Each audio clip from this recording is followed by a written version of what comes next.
শেখ হাসিনা ও তার ছেলে Sajeeb Wazed জয়টাপলে red alert জারি। শেখ হাসিনা দেশ ছেড়ে ভারতে পালিয়ে যাওয়ার পর তার দেশে ফেরা নিয়ে শেখ হাসিনা দেশে ফিরবেন। দর্শক দেখতে পাচ্ছেন শেখ হাসিনা বিমানবন্দর হয়ে দেশে ফিরেছেন এবং দেশে অস্থিতিশীল এদিকে আজ শেখ হাসিনা ইন্টারপোলের সহযোগিতায় দেশে ফিরছেন। এই শুক্রবার নিয়ে আওয়ামী লীগ কর্মীদের বিশাল পরিকল্পনা রয়েছে। ইতিমধ্যেই দেশে তুলপাড় শুরু হয়, সবাই আতঙ্কে আছে। দর্শক, এবারে সম্ভবত সাবেক প্রধানমন্ত্রী, ক্ষমতাচ্যুত প্রধানমন্ত্রী শেখ হাসিনা এবং তার পুত্র সজীব ওয়াজেদ জয় ইন্টারপোলের রেড নোটিশ কিংবা রেড অ্যালার্ট জারি করানোর ব্যবস্থা। আওয়ামী লীগকে ঠেকায় রাখতে পারবে না বা আওয়ামী লীগ চলে আসবে। শেখ হাসিনা বা আওয়ামী লীগের যে আইনজীবী তিনি সরাসরি আজকে আপনার হাইকোর্টকে ফেস করে দেশের বর্তমান অবস্থা দেখে সবাই মনের মধ্যে প্রশ্ন, নির্বাচন হবে কি, এই প্রশ্নটা সবাই করছে, কিন্তু আমাদের ডক্টর ইউনূস স্যারের মধ্যে এরকম কোনো প্রশ্ন। এই সেপ্টেম্বরকে ঘিরে আওয়ামী লীগের অনেক বড় প্ল্যান রয়েছে। যদি একটু লক্ষ্য করেন তাহলে দেখতে পারবেন যে বর্তমানে পরপর 3টি যে বড় বিক্ষোভ মিছিল ঢাকা শহরে আওয়ামী লীগ ছাত্রলীগের নেতাকর্মীরা করতে সক্ষম হলেন, তার পিছনে কি কারণ? এবং শেখ হাসিনা সরকারের পতনের পরে এত বড় বিক্ষোভ মিছিল গোপালগঞ্জ ব্যতিরিকে বাংলাদেশের অন্য কোথাও হয়নি। কল রেকর্ড ফাঁস, সেনাপ্রধানকে ফোন করে নির্বাচন বন্ধ করতে ভয়ঙ্কর ষড়যন্ত্র করলো শেখ হাসিনা। ডক্টর ইউনূসের সরকারের ভিতরে কতগুলা ইবলিশ শয়তান যে বসে আছে তার একটা প্রমাণ আজকে আপনাদেরকে দিচ্ছি। আগামী মন্ত্রী পরিষদের মন্ত্রীদের জন্য 60টি গাড়ি কিনতেছে তারা। আমার কথা হলো, শেখ হাসিনা যে ভারতে পালিয়ে গিয়েছে, মন্ত্রী পরিষদের যে গাড়িগুলা ছিল এইগুলা কি ভারতে শেখ হাসিনা নিয়ে গিয়েছে নাকি এইগুলা বাংলাদেশে ফেলে গিয়েছে? এইভাবে অনেকেই এখন বর্তমান সরকারকে নিয়ে আলোচনা সমালোচনা করছে। অন্যদিকে আজকে ইন্টারপোলের একটা রেড অ্যালার্টে শেখ হাসিনার কপাল খুলে যায় এবং শেখ হাসিনা দেশে আসতে চলছে। দর্শক শ্রোতা, আওয়ামী লীগ কর্মীরা আজ শুক্রবারকে কেন্দ্র করে তারা বিশাল একটা পরিকল্পনা করে এবং তাদের পরিকল্পনা মতো আজকে কিন্তু অনেক কিছু ঘটনা ঘটবে। আপনারা সম্পূর্ণ ভিডিও দেখবেন, ঢাকার রাজপথে কি হচ্ছে এবং শেখ হাসিনার বিরুদ্ধে বা পক্ষে যে একটা ইন্টারপোলের রেড অ্যালার্ট জারি হয়েছে সেই রেড অ্যালার্টে কি হয় সবকিছু দেখতে পারবেন। আসুন আমরা কথা বাড়াচ্ছি, আমরা সরাসরি ভিডিওর মূল আলোচনা চলে যাচ্ছি। শেখ হাসিনা কিভাবে আসতেছে, এই নিয়ে ডক্টর ইউনূসের উপর যে প্রভাব পড়তেছে বা দেশের মধ্যে বিভিন্ন ষড়যন্ত্র, সবকিছু দেখতে পারবেন ধারাবাহিকভাবে। শেখ হাসিনার বা আওয়ামী লীগের যে আইনজীবী তিনি সরাসরি আজকে আপনার হাইকোর্টকে ফেস করে সাংবাদিক সম্মেলনে তার যেই মূল্যবান বক্তব্য সেটি হচ্ছে আপনার মানে তিনি আকার ইঙ্গিত আসলে কি মিন করছে বা জনগণকে কি বোঝাইতে চাইছে, আমি আমাদেরকে সেই বিষয়টা নিয়ে কথা বলি। সবার আগে উনি বললেন যে 5 আগস্ট কিংবা জুলাই মাসে মানে যত গণহত্যা হয়েছে বা সেই গণহত্যাকে কেন্দ্র করেই তো আপনার শেখ হাসিনার উপরে এই হত্যা মামলা কিংবা এই ট্রাইব্যুনাল গঠিত করছে অন্তর্বর্তীকালীন সরকার। তাই তো আজকে সেই হত্যা মামলাকে কেন্দ্র করেই যখন নাকি সাইডে থেকে সাংবাদিকরা একে একে ওনাকে প্রশ্ন একের পর এক করতেছিলেন, ঠিক প্রত্যেকটা প্রশ্নের উনি কংখানো ভাবে উত্তর দিতেছিলেন। এখন কথা হচ্ছে আপনার ইঙ্গিত কি দিলেন? ইঙ্গিতটি হচ্ছে আপনার আওয়ামী লীগ বা শেখ হাসিনার নির্দেশে কোনো গণহত্যা শেখ হাসিনা করেনি। আর সবচেয়ে বড় প্রমাণ হচ্ছে আমাদের বাংলাদেশের যেই বর্তমান এনসিপি নেতাকর্মীরা আছে তারা নিজেরাই। এক্সাম্পল, শেখ হাসিনার পতন প্রায় 80% হয়ে গেছিল মেট্রো রেলকে কেন্দ্র করে। আর এই মেট্রো রেলটা পুরাইছে কে?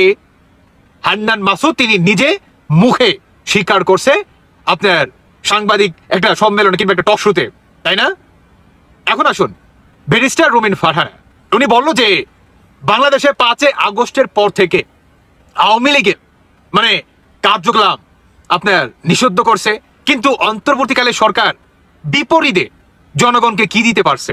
না জনগণের জানমালের নিরাপত্তা দিতে পারছে, না জনগণের যেই দৈনিক চাহিদা বা জীবন জীবিকার যে অর্জনের ক্ষেত্রে সেটিও নিরাপত্তা দিতে পারেনি। মানে চাঁদাবাজ থেকে শুরু করে সমস্ত কিছুর ক্ষেত্রেই প্রকাশ্যে আসছে এনসিপির এই দলের। এখন আওয়ামী লীগের মানে রুমিন ফারহানা উনি বলতেছে যে আওয়ামী লীগ প্রতিনিয়ত ঢাকার বিভিন্ন জায়গায় মিছিল থেকে শুরু করে ইভেন ছোটখাটো সমাবেশ পর্যন্ত পালন করতেছে। অন্তর্বর্তীকালে সরকার কোনো বাধা সৃষ্টি করতে পারেনি। যদি এভাবেই চলতে থাকে, দেশে গণ অভ্যুত্থানের মাধ্যমে শেখ হাসিনার শাসন শেষ হওয়ার পর আওয়ামী লীগ আবারও মাঠে সক্রিয় হতে শুরু করেছে। দীর্ঘ 15.5 বছর পর ক্ষমতাচ্যুত দলটি শহীদের রক্তের উপর দাঁড়িয়ে ফের একনায়ক শাসনের প্রস্তুতি নিচ্ছে বলে অভিযোগ উঠছে। এসব ঘটনায় সাধারণের মনে প্রশ্ন উঠেছে, কি হচ্ছে পর্দার আড়ালে? সম্প্রতি রাজধানী ঢাকা সহ দেশের বিভিন্ন এলাকায় আওয়ামী লীগের নেতাকর্মীদের ঝটিকা মিছিলের ঘটনা বেড়েছে। তাদের মধ্যে কিছু সদস্য গোপনে সমাবেশের প্রস্তুতি নিচ্ছেন এবং অন্তর্বর্তীকালীন সরকারের বিরুদ্ধে নিয়মিত বক্তব্য দিয়ে যাচ্ছেন। মিছিলে অংশগ্রহণকারীর সংখ্যা শুরুর দিকে কম থাকলেও এখন তা ধীরে ধীরে বাড়ছে। কারণ জনগণের সমর্থক আছে এই নিষিদ্ধ দলটার প্রতি। কারণ আমরা বাঙালি জাতি তো, মানে রবিন ফারহান তিনি এভাবে বলেছে যে আমরা বাঙালি জাতি, যেই জিনিসটার প্রতি আমাদের বেশি করে বারণ করা হয়, আমরা সেই জিনিসটার প্রতি বেশি আকর্ষিত হয়ে পড়ি। মানে ঠিক আওয়ামী লীগকে যে নিষিদ্ধ করার পর থেকে সাধারণ জনগণ কি বলছে যে সরকার এটা ঠিক করেনি, শুধুমাত্র এক শ্রেণীর জনগণ বাদ দিয়ে। কোন শ্রেণী? সেই যারা নাকি সমন্বয়ক, যারা নাকি সমন্বয়কদের পরিবার কিংবা আত্মীয় স্বজন, যারা নাকি বর্তমান বাংলাদেশে বিলাসিতা প্রতিনিয়ত ভোগ করতেছে। শুধুমাত্র তাদের বাদ দিয়ে বাংলাদেশের জনগণ কিন্তু বলছিল যে কোনো দলকেই, বা বিশেষ করে যেই দলের কোটি কোটি সমর্থককারী, যেই দলের কোটি কোটি ম্যান্ডেটের অধিকারী, এই দলটাকে কখনোই আন্ডারগ্রাউন্ডে পাঠিয়ে নির্বাচন করা কখনোই ভালো কিছুর ইঙ্গিত দিবে না, বা জনগণ এটা মেনে নেয়নি। এইটাই তো, তাই না? তো এখন আইনজীবী উনিও তো শেখ হাসিনার হয়ে লড়ছে। শেখ হাসিনা গণহত্যা করেনি। যে আইজিপির কথা বললো, ওই আইজিপি, হ্যাঁ আইজিপিকে উনি জিজ্ঞাসাবাদ করবে, কিন্তু সেটা তার ওয়েতে, কে কি বললো না বললো সেটার প্রসঙ্গে তো উনি যাবে না। তার মক্কেলকে তিনি। অন্তর্বর্তীকালীন সরকারের প্রধান উপদেষ্টা ডক্টর মোহাম্মদ ইউনূস একজন আন্তর্জাতিক খেলোয়াড়, একজন আন্তর্জাতিক লেভেলের সেলিব্রিটি। সম্ভবত স্বাধীন বাংলাদেশের ইতিহাসে সবথেকে বড় সেলিব্রিটির নাম ডক্টর মোহাম্মদ ইউনূস একদা ছিলেন, কিন্তু বর্তমানে স্বাধীন বাংলাদেশের ইতিহাসে খন্দকার মুস্তাকের পর সবথেকে ঘৃণিত ব্যক্তির নাম ডক্টর মোহাম্মদ ইউনূস।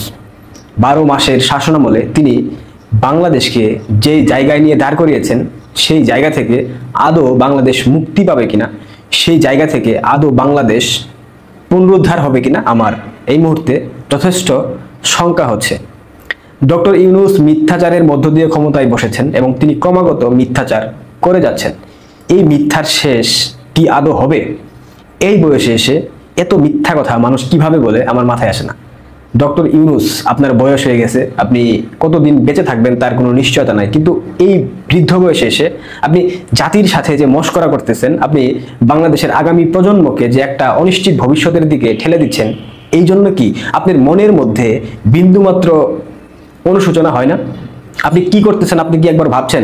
আপনার সাথে আওয়ামী লীগ সরকারের একটা বিভেদ ছিল, আপনার সাথে শেখ হাসিনা সরকারের একটা বিভেদ ছিল, আপনি তাদের বিরোধিতা করবেন, আমরা মেনে নিলাম, কিন্তু পুরো দেশের সাথে, পুরো জাতির সাথে এ কেমন অবিচার, এ কেমন নির্মমতা!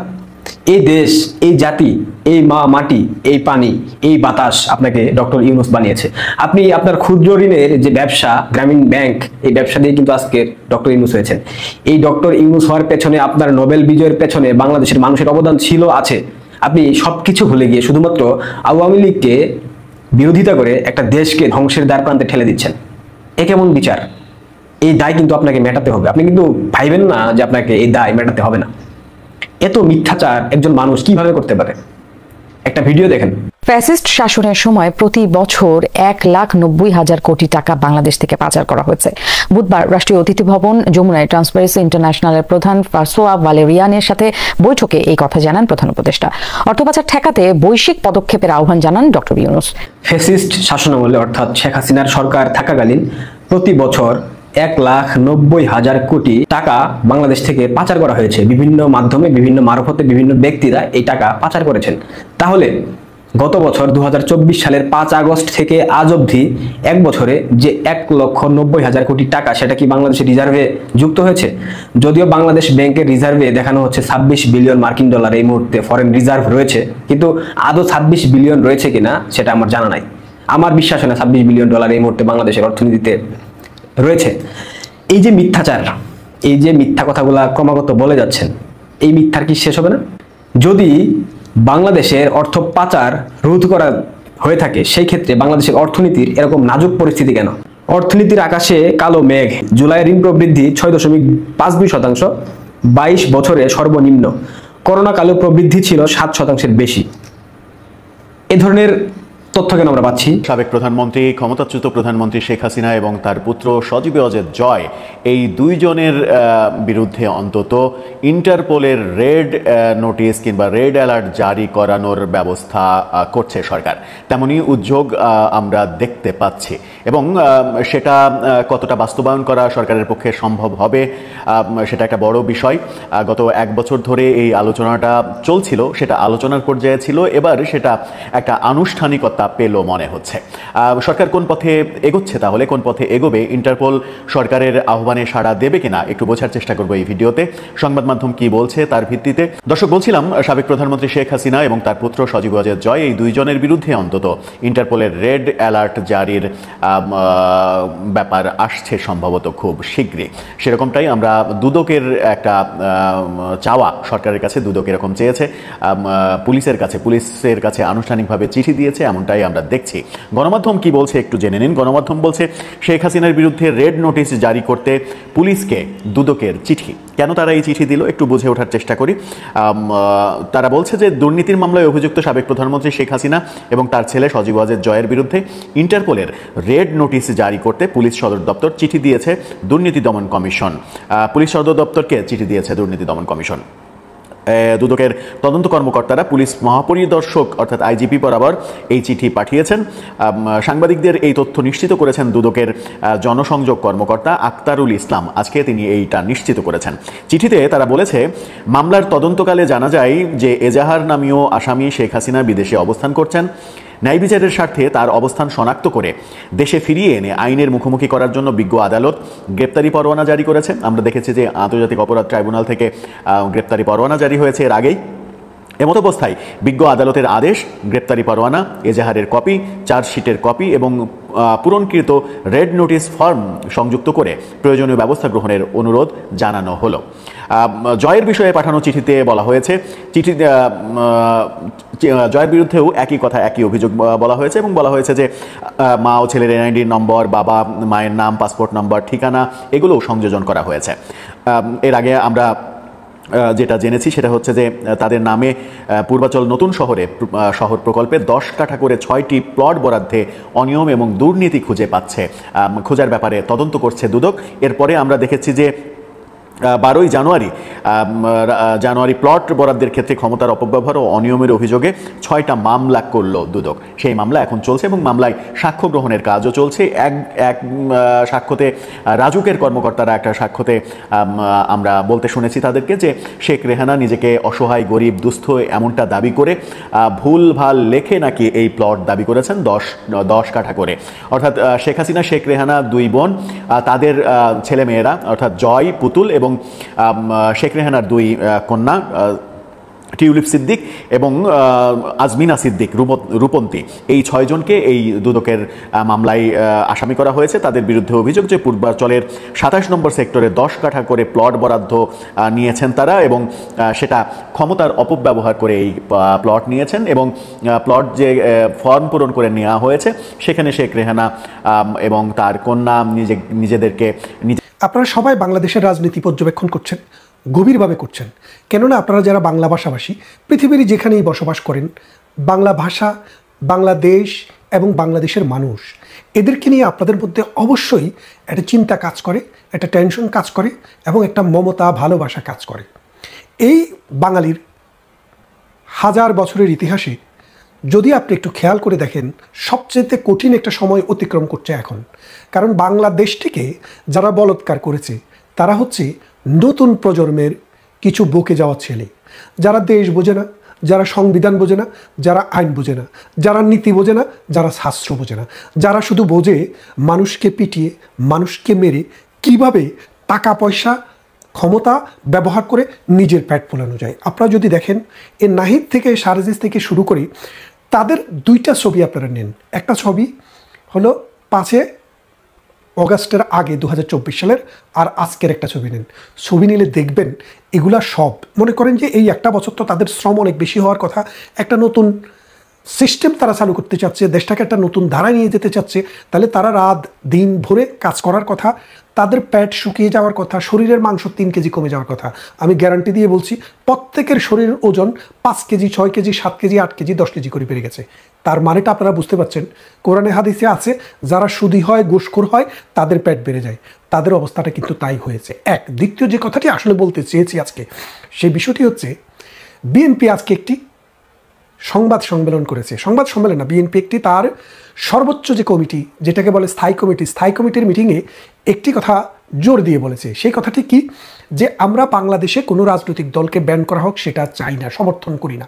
এই যে ঠেলাটা, কদিন আগে না আওয়ামী লীগকে কর্মকাণ্ড নিষিদ্ধ করলো, ফখরুল সাহেব কি বললেন, আমি আজকে জীবনে সবচেয়ে বেশি খুশি, মানে যখন আওয়ামী লীগের কর্মকাণ্ড নিষিদ্ধ করছে উনি খুশি, আর আজকে উনি খুশি না। এর কারণটা কি একটু ব্যাখ্যা করব আপনাদেরকে।